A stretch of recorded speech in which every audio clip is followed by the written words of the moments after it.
Le Parlement des jeunes de la chefferie de Bwito dénonce le renforcement des M23 en hommes et en armes dans le territoire de Rutshuru. Il brandit pour preuve des affrontements des M23 dernièrement et les forces loyalistes. Et puis célébration ce 22 août de la journée internationale de commémoration des victimes de violences en raison de leur religion et croyances. Des millions de chrétiens dans le monde sont persécutés, pris en otage et discriminés en raison de leur foi.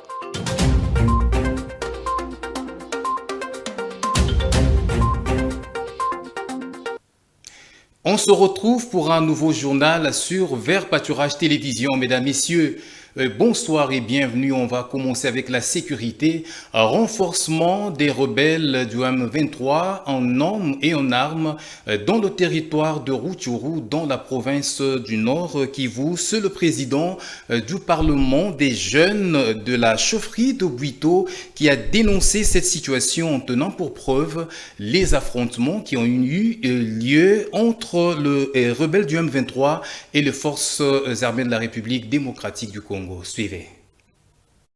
Il y a toujours l'activisme des M23 qui continue à renforcer leur position dans les Rutshuru, dans les sud de Lubero, voire même dans les Nyiragongo et Masisi. Chose qui nous préoccupe, que notre gouvernement de la RDC puisse chercher des voies et moyens de réorganiser également notre armée et les ravitailler en logistique, vite que de n'importe quel moment, si l'ennemi pourrait lancer ses assauts contre les positions de nos vaillants FARDC et VDP Wazalendo, que ces derniers soient outillés également des moyens nécessaires de contrer l'ennemi, qui continue toujours à conquérir des entités.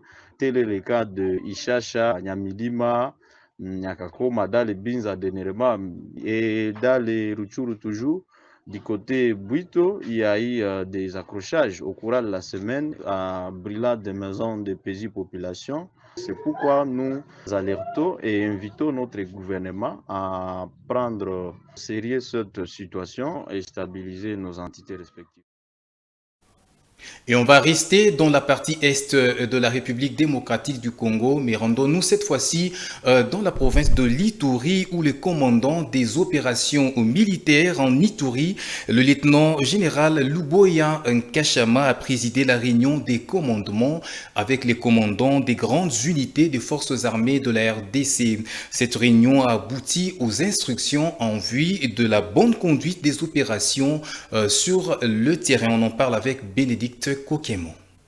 C'est au quartier général de la 32e région militaire que le gouverneur de province et commandant des opérations, le général Johnny Luboya, a présidé la réunion extraordinaire du comité provincial de sécurité. On prit part à cette réunion le commandant de la 33e région militaire de Task Force de la garde républicaine du commissaire provincial de la police nationale congolaise et le maire de la ville de Bunia. Les opérations militaires évaluées sont celles de Loloa contre les ADF et Achomia contre la milice Zaïre, la situation sécuritaire à la frontière entre la RDC et l'Ouganda, ainsi que la ville de Bunia et ses environs. Les instructions ont émané de cette réunion pour maintenir la pression militaire sur les groupes armés, intensifier les patrouilles et redynamiser la discipline des hommes en uniforme, rapporte le général Jules Ngongo, porte-parole de l'armée en Ituri. Et on va prendre cette brève en justice.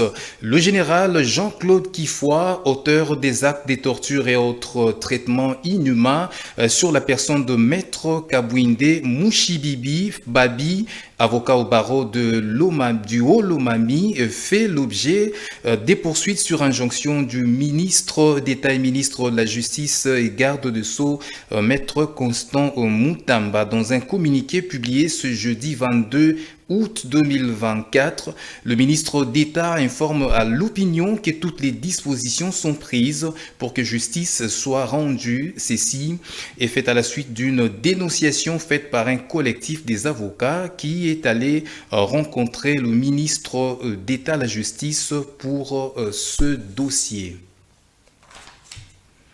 Et puis les mesures envisagées pour soutenir les opérateurs économiques évoluant dans les zones d'instabilité, l'exécution du budget d'investissement pour le restant d'année ainsi que la bonne exécution de la paye du secteur public sont là les 3 points débattus au cours de la réunion du comité des conjonctures économiques. On en parle avec Emeline Cambidio. Le gouvernement soubinois veut faciliter la tâche aux opérateurs économiques exerçant dans des zones insécures. À cet effet, des mesures d'allègement fiscaux et autres facilités seront élargies aux entreprises et populations victimes d'agressions rwandaises. C'est ce qui ressort de la réunion du comité de conjoncture économique qui a essentiellement tablé sur 3 points. Le comité de conjoncture économique a identifié les programmes prioritaires qui devraient bénéficier de décaissement dans les meilleurs délais possibles. Il s'agit plus particulièrement du programme PEDEL 145 territoires, du programme de développement rural qui touche bien sûr aux routes de desserte agricole, à l'hydraulique rurale et à d'autres activités qui sont nécessaires pour la promotion de la production agricole dans les milieux ruraux. Mais sans oublier la campagne agricole qui doit bien sûr être lancée le plus rapidement possible pour que nous ne puissions pas rater la saison agricole A qui démarre dans les semaines qui viennent. En ce qui concerne les mesures de soutien aux opérateurs économiques, 3 provinces sont concernées. Il s'agit ici plus particulièrement des provinces du Nord Kivu, du Sud Kivu, du Maniema ainsi que de l'ex-province orientale, disons la grande orientale. Le ministre des Finances a restitué au comité les conclusions de la commission tarifaire qui s'est réunie à la demande de son Excellence Madame la Première ministre, et cela pour mettre en pratique une instruction du président de la République qui a voulu que le gouvernement apporte certains allègements et d'autres facilités en faveur des opérateurs économiques mais aussi des populations dans cette partie du pays. Enfin, pour parler de la paie du secteur public, le gouvernement appelle les banques concernées à s'activer davantage. Avant la fin du mois, le gouvernement tient à ce que la paie s'exécute dans le mois et le gouvernement, bien sûr, demande également aux institutions qui accompagnent la paie, les banques commerciales, pour qu'elles s'activent aussi afin que ces opérations soient conclues dans le mois sur l'ensemble du territoire national. Et dans un autre chapitre, le vice-premier ministre en charge de l'Intérieur, Sécurité, Décentralisation, Affaires coutumières, Maître Jacquemet et Chabani a reçu en audience la délégation des conseillers municipaux ainsi que le bureau de l'Assemblée provinciale du Lualaba. Il a été question au cours de cette audience de passer en revue plusieurs points, notamment l'insécurité, la tenue des élections urbaines et communales, les arriérés de salaire des députés provinciaux ainsi que les conflits inter- et communautaires. Suivez. Parce que nous ne pouvons pas comprendre que on a élu des conseillers municipaux, mais malheureusement ils travaillent avec des personnes nommées. Donc la décentralisation n'est pas en marche au niveau des CTT. Alors, nous avons parlé de ça aussi des creuseurs. Parce qu'aujourd'hui, ce que nous constatons, là où il y a des creuseurs, Camille cherche toujours à octroyer ces EA-là pour d'autres concessionnaires. Et quand ils viennent, ils font partir les creuseurs. Ça pose problème avec les creuseurs, soit ils viennent dormir à l'Assemblée, soit au gouvernement provincial. Et autre chose, la délocalisation qu'on impose. Étant donné que Camille sait que là, il y a le village Sakacha. Mais comment on doit octroyer Sakacha-là à Chemaf? Ça pose problème. Maintenant, pour le faire partir, ça c'est la population. Et nous nous sommes accrochés à la population, que ce soit le ministère de l'Intérieur. Dans d'autres cieux, on appelle ça ministère de la population. Nous lui avons dit ça pour qu'il puisse voir avec le ministre national des Mines, avant qu'on puisse octroyer une concession à un investisseur, dans un premier temps, que Camille puisse étudier la faisabilité, étudier l'endroit. Il y a les populations ici, les terres sont occupées, et comment on doit faire partir les gens. Il faut déjà au préalable qu'on ne dit pas, vous êtes dans un bureau climatisé à Kinshasa, vous signez des papiers, on vient ici, on fait délocaliser les gens en désordre. Là, nous avons parlé de ça. Nous avons aussi parlé de nos frontières qui ne sont pas sécurisées. Lui, en tant que ministère de l'Intérieur, et il a décidé de s'impliquer totalement pour qu'on puisse sécuriser nos frontières. Et en éducation, la ministre de l'Éducation nationale et son vice ont reçu le mercredi 21 août 2024 les élus nationaux et provinciaux, l'amélioration de la qualité de l'enseignement en République démocratique du Congo ainsi que de l'éducation à la nouvelle citoyenneté ont été le point qui ont fait l'objet de cette audience. Suivez. La ministre de l'Éducation nationale, Raïssa Malou, veut mener à bien sa mission. C'est ce qui justifie sa volonté à collaborer avec les élus du peuple dans le cadre de partage d'informations pour l'amélioration des services éducatifs sur les territoires nationaux. Les difficultés de plusieurs provinces ont été mises sur table. Je venais plaider la situation des écoles dans notre province, le Haut-Touélé. Nous avons demandé au ministre de regarder positivement notre demande en termes de création d'une division éducationnelle dans le territoire de Gungu, qui est un territoire très peuplé et qui a une très forte population éducationnelle. Nous sommes décidés de venir, pas seulement alerter son Excellence, Madame la Mineta, mais aussi lui proposer une action à mener, c'est-à-dire l'opération récupération de l'école de l'État et la sécurisation des biens de l'État. La nouvelle citoyenneté consiste justement à éradiquer toutes ces pratiques-là. Il ne s'agit pas simplement de cours ex-cathédra sur le civisme, etc., mais de changer vraiment les pratiques, les habitudes, les comportements, les valeurs auxquelles notre jeunesse pourra être éduquée. Notez, la ministre a promis d'examiner chaque problème avec une attention particulière en vue de trouver des solutions durables.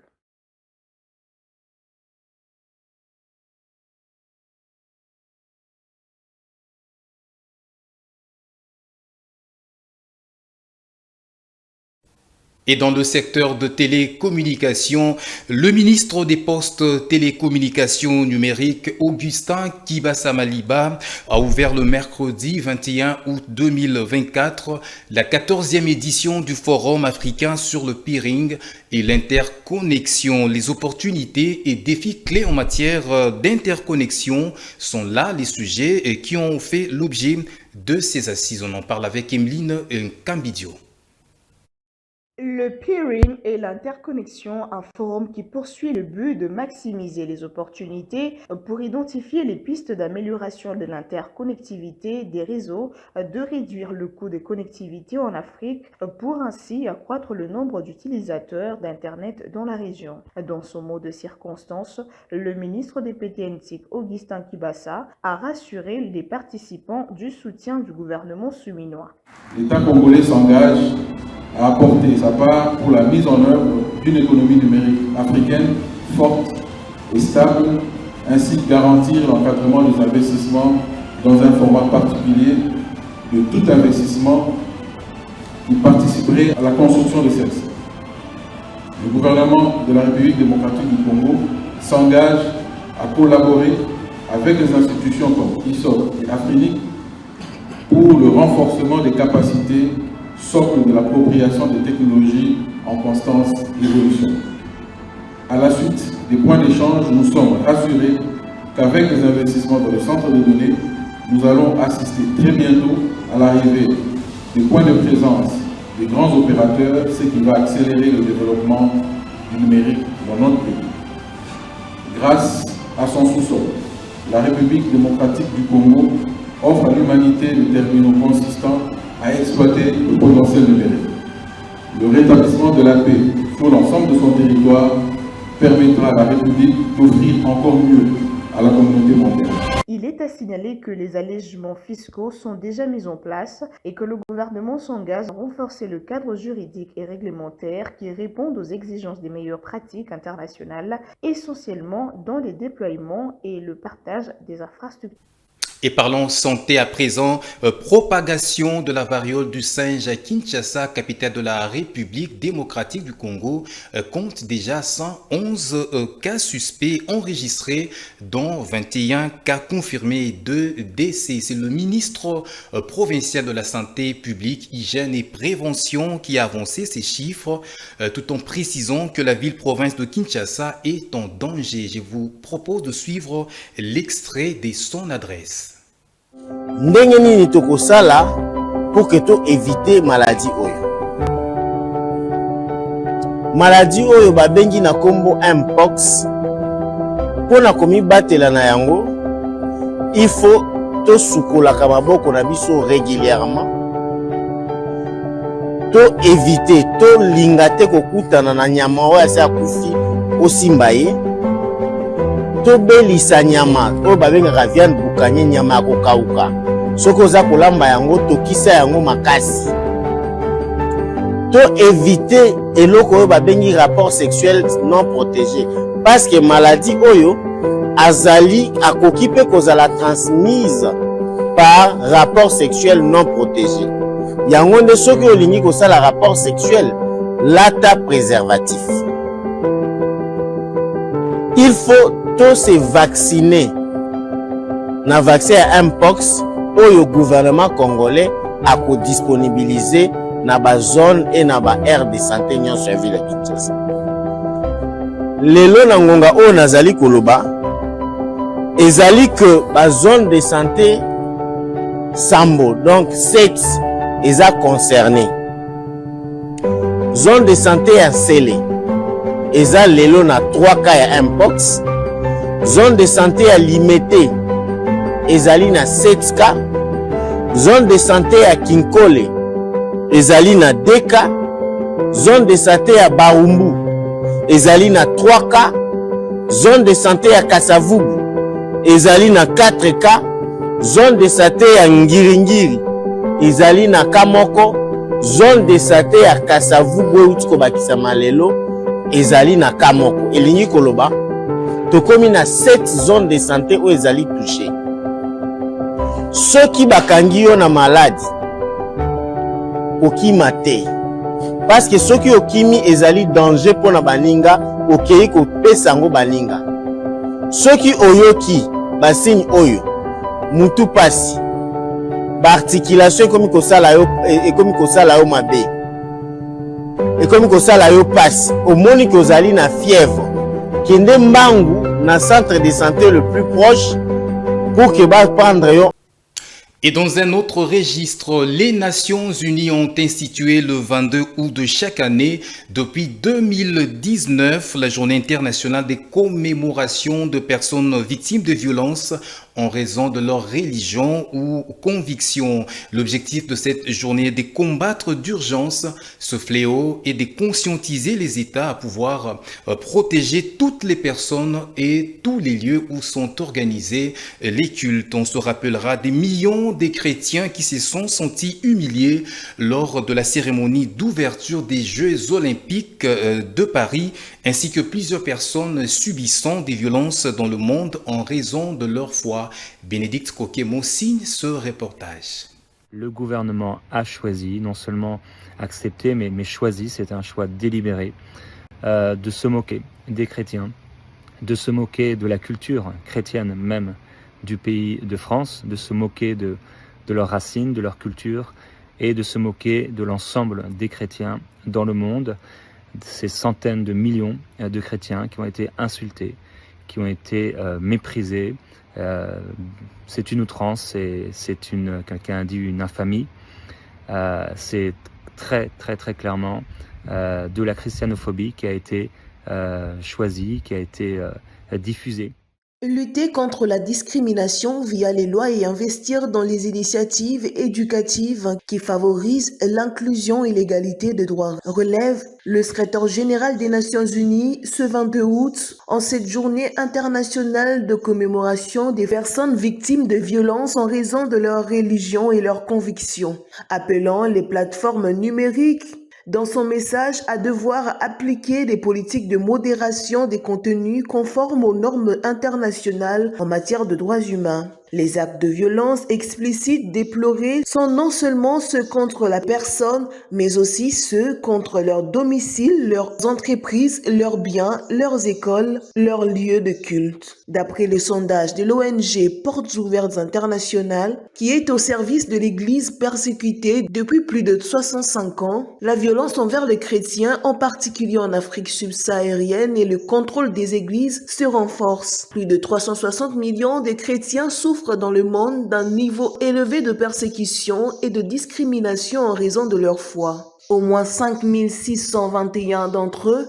ont été tués entre octobre 2021 et septembre 2022. Plusieurs chrétiens, les églises et maisons ont été découvertes et de nombreux chrétiens détenus en prisonniers politiques dans le monde qui meurent de faim, de torture, des violences sexuelles en Corée du Nord, rapporte l'ONG Portes Ouvertes. Récemment, les Jeux Olympiques de Paris aura été un théâtre de sabotage, de stigmatisation des chrétiens qui se sont sentis insultés dans leur foi dans le monde entier à travers des scènes ciblant et méprisant la foi chrétienne. Allez, ouvrons la page sportive. Réussir l'organisation de la Coupe d'Afrique des Nations des handball messieurs qui se tiendra sur le sol de la République démocratique du Congo au mois d'octobre. Les sujets étaient au menu des échanges entre Didier Boudimbu Ntubwanga, ministre des Sports et Loisirs, et la délégation du comité d'organisation conduite conjointement par Marcel Amos Mbayo-Kitenge, président de la Fédération congolaise des handball, et Isidore Kwanja, coordonnateur du CNJF. Suivez tour à tour Isidore Kwanja et Marcel Amos Kitenge. Nous avons l'envie d'organiser la CAN en 2029, donc on doit préparer la candidature, et pour tout cela, nous devions nous préparer. Et la préparation commence d'abord par l'organisation de la CAN de handball dans 3 mois. C'est pour ça que nous sommes venus voir son Excellence, Monsieur le ministre des Sports, pour lui présenter cela et pour qu'il puisse en parler au niveau du gouvernement et que le gouvernement puisse mettre tous les moyens en œuvre pour que cela soit un succès. Voilà pourquoi nous sommes venus avec le président de la Fédération de handball pour lui présenter les rapports, notamment pour l'activité qui va avoir lieu dans 3 mois exactement. Et donc c'est vraiment important que régulièrement nous puissions présenter les rapports de l'avancement des préparatifs. Mais ce qu'on peut comprendre, c'est qu'aujourd'hui notre pays est reconnu sur le plan international, que nous sommes capables d'organiser des événements internationaux. Et si nous avions eu l'organisation de la CAN de handball, c'est aussi notamment parce qu'ils ont vu comment nous avons organisé les Jeux de la francophonie. Donc nous devons capitaliser sur cette expérience-là pour organiser la CAN de handball, pour envisager d'organiser les Jeux de la RDC et d'autres compétitions au niveau africain. Du 2 au 4, le président de la Confédération sera déjà ici sur place en prévision du tirage au sort. Mais pour le tirage au sort, ça sera le 16 septembre ici à Kinshasa. Au plus tard le 16, il faudrait que le tirage au sort soit fait ici à Kinshasa et que toutes les nations soient déjà fixées sur le calendrier des matchs qui vont devoir se jouer lors de la CAN. Et d'une discipline à une autre, lancement de la 10e édition du championnat de taekwondo Kin West. Toutes les catégories ont compéti ce jeudi 22 août 2024 dans l'enceinte de l'école Baolo située dans la commune des Bandalungwa. Cette édition connaît la participation de 11 clubs qui évolueront dans 22 catégories différentes. Shadrach Tenta et Onésime Foulouassa ont été témoins de l'événement.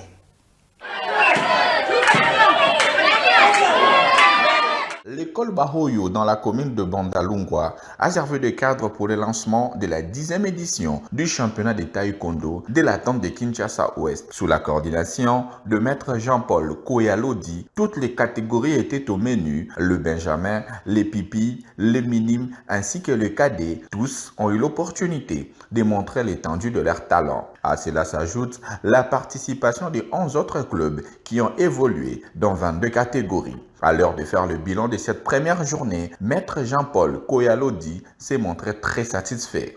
Mes impressions, c'est des sentiments, de la joie, parce que nous avons réussi à organiser les championnats à nos obligations, parce que nous sommes obligés d'organiser chaque année le championnat. Aujourd'hui, c'est 10e édition des championnats de l'attente de taekwondo Kin-Ouest, benjamin, pipi, minime et cadet.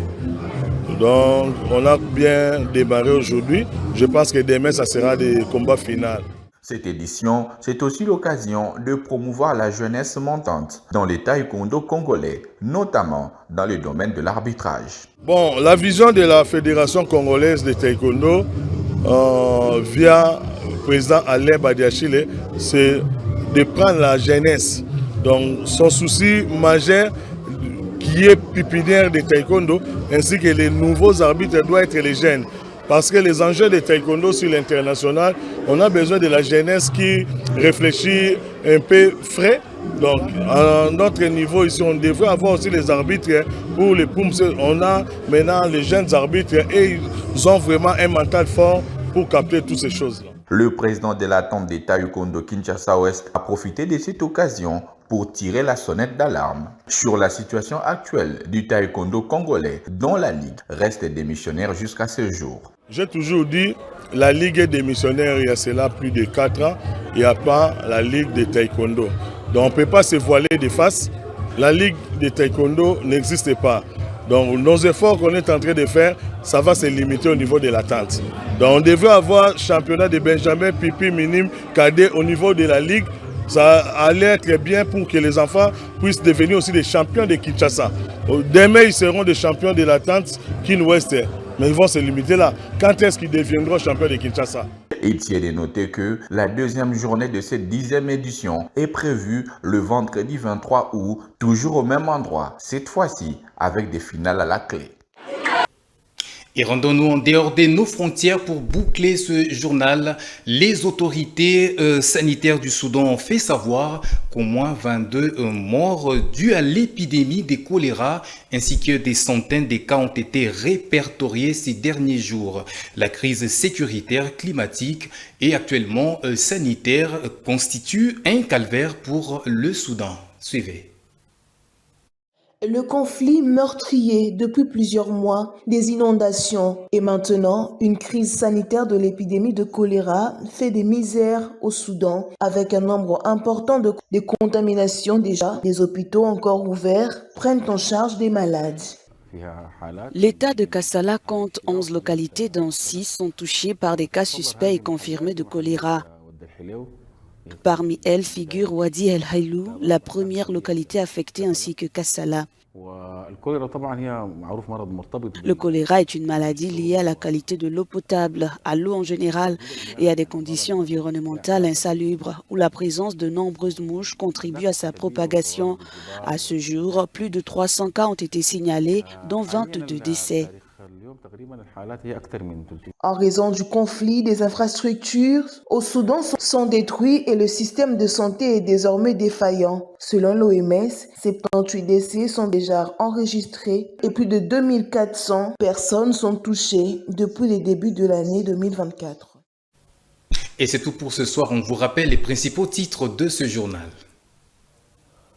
Le Parlement des jeunes de la chefferie de Bouito dénonce le renforcement des M23 en hommes et en armes dans le territoire de Rutshuru. Il brandit pour preuve des affrontements des M23 dernièrement et les forces loyalistes.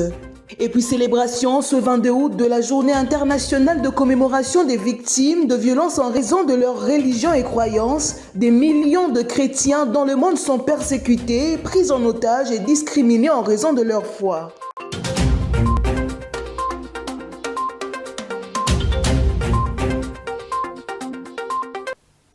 Et fin complet de ce journal, mesdames, messieurs. Merci de l'avoir suivi. Bonne suite de programmes sur la chaîne de Repos. Au revoir.